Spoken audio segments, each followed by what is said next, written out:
Už 10. marca sa budú konať predčasné parlamentné voľby. A aj preto sme pre vás pripravili informačný servis.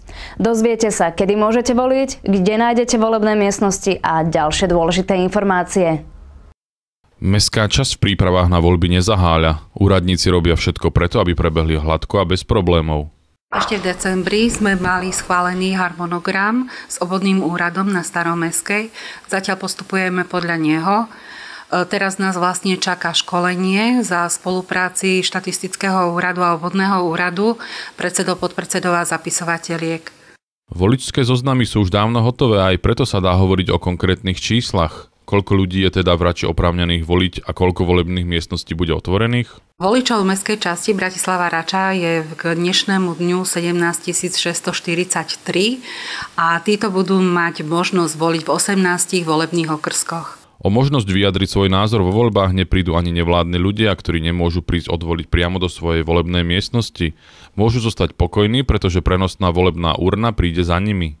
Roky pripravujeme vlastne pre predsedov komisií také zoznamy požiadaviek na urnu, teda na tú prenosnú volebnú urnu.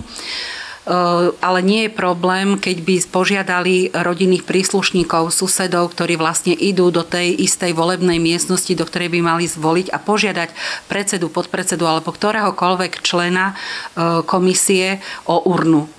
Tam si to vlastne predseda už zorganizuje a pošle potom dvoch členov volebnej komisie s tou prenosnou urnou k tomu žiadateľovi. Počas volieb máme službu na miestnom úrade, čiže na tých oznámeniach, ktoré im prišli, kde vedia, kde majú ísť správne voliť, je vlastne na nás telefonické číslo a na toto telefonické číslo, keď zavolajú počas volieb, tak my im zabezpečíme tú urnu, že sa zase spojíme s tými predsedami alebo tými členmi tých komisí. Čiže nie je toto problém, ani sme zatiaľ za tie roky nezaznamenali, že by sa proste k nejakému žiadateľovi o urnu nedostavili členovia komisie. Ak dopredu viete, že 10. marca nebudete v mieste trvalého bydliska a máte záujem voliť, musíte si vybaviť voličský preukaz. S ním môžete odvoliť v ktorejkoľvek volebnej miestnosti na Slovensku. Od 9. februára vydávame voličské preukazy. Voličské preukazy sa dajú požiadať osobne alebo pomocou splnomocnenej osoby. Na splnomocnený list není treba overiť notárom, tam len vlastne stačí splnomocniť tú danú osobu alebo rodinného vlastne príslušníka. Potom je možnosť zažiadať aj poštou, kde vlastne určia svoju kontaktnú adresu, na ktorú im je to poslané.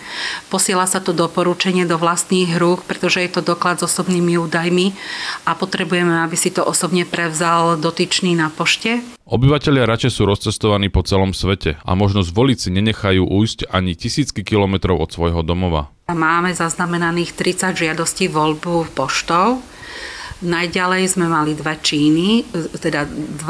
z Číny, jedno z Austrálie, z Ameriky, z Anglicka, najviac bolo z Čiech. Račania patria medzi najpoctivejších voličov. Hovorí o tom aj štatistika z minulých parlamentných volieb.